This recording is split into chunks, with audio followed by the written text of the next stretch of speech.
Hi, everybody. Here we go with story time with Mrs. Kay. Today we're going to read a book that will take us way back to the 1700s when they had school in one room, one teacher for everybody, and they didn't have pencils. They had pens made out of a feather, and they used ink to dip it in called an inkwell. This book is called Hornbooks and Indwells. Let's find out what it was like way back then. So much different than school is now, and we're pretty lucky. Let's see. There's the ABCs. And it's also written in a poetry style, so you really have to pay attention to what is being said. Squirrels scamper, acorns munch, brothers skipping, gold leaves crunch. One room schoolhouse, ringing bell, chimney sparking, smoky smell. They had a fireplace to heat the room. Peter hollers, "Time to go! School is starting, don't you know?" John Paul racing, "Can't be late!" Huffing, puffing, "Peter, wait!"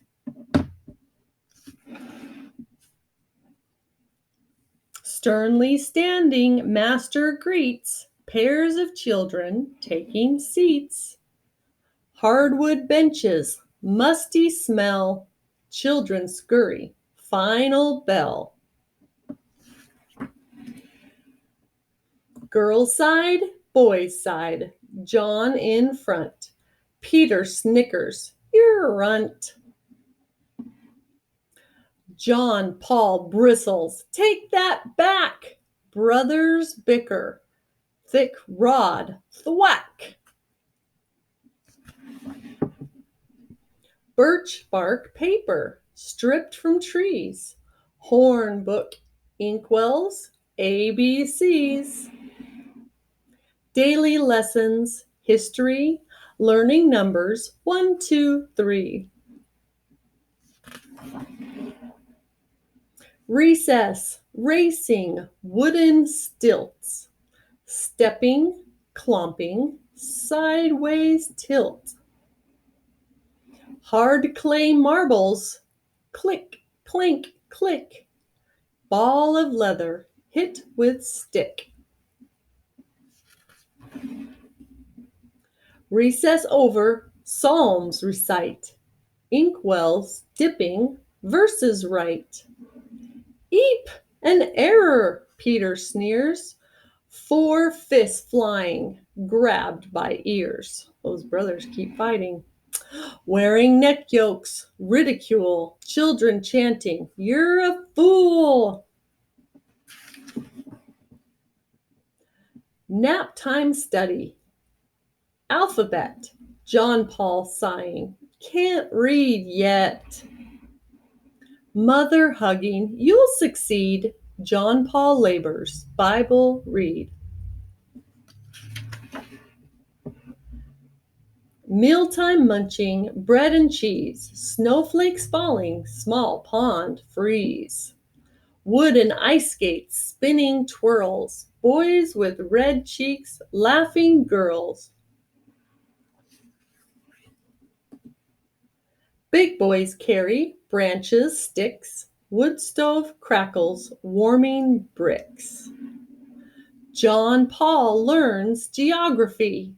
Peter winning spelling bee. John Paul, outhouse needs to go. Where's the wood hook? Someone slow. Peter playing, hook in hand, master scolding, reprimand. Feather pen nib, sharpen tip, paper curling, ink pen dip. John Paul window, daffodils, end of daydreams, write with quills. Pen tip dipping, drat it, hiss. Peter shows him, here, like this. Printing letters A, B, C. Now I've got it! X, Y, Z. John Paul jumping, pure delight. Look at Peter, I can write. School bell ringing, brothers flee. John Paul puffing, wait for me. The end. This is kind of a cool author's note. She says, while searching the Boston Public Library, I found an incredible rare book, Christopher Dock, Colonial Schoolmaster, The Biography and Writing of Christopher Dock by Gerald C. Studer. It included minute details about a daily life of Christopher Dock's mid-1700s school located in eastern Pennsylvania. Mr. Dock not only taught reading, writing, arithmetic, and religion, the four subjects taught in the 1700s, but he was also concerned with the morals of safety habits, physical and emotional health, courtesy, and social attitudes of his students. An extremely radical vision for teaching for those times. Also, he believed that children should not be beaten into submission, but rather taught with love and understanding, with a rod or a neck yoke used only as a last resort for unacceptable behavior in the classroom. His students were very lucky indeed. One of the most interesting things in the book was Mr. Dock's method of allowing students to use the outhouse. Many would ask to go, but then stay outside and play rather than come back. In order to stop this, he hung a big wooden hook by the door. When a student needed to go, the child could take the hook and no one else could leave the room until the hook was returned. If the hook wasn't returned in a timely manner, anyone waiting would complain loudly. Although I've not found the facts to support it, I do wonder if this hook on the wall was somehow involved in our current use of the phrase playing hooky. Pretty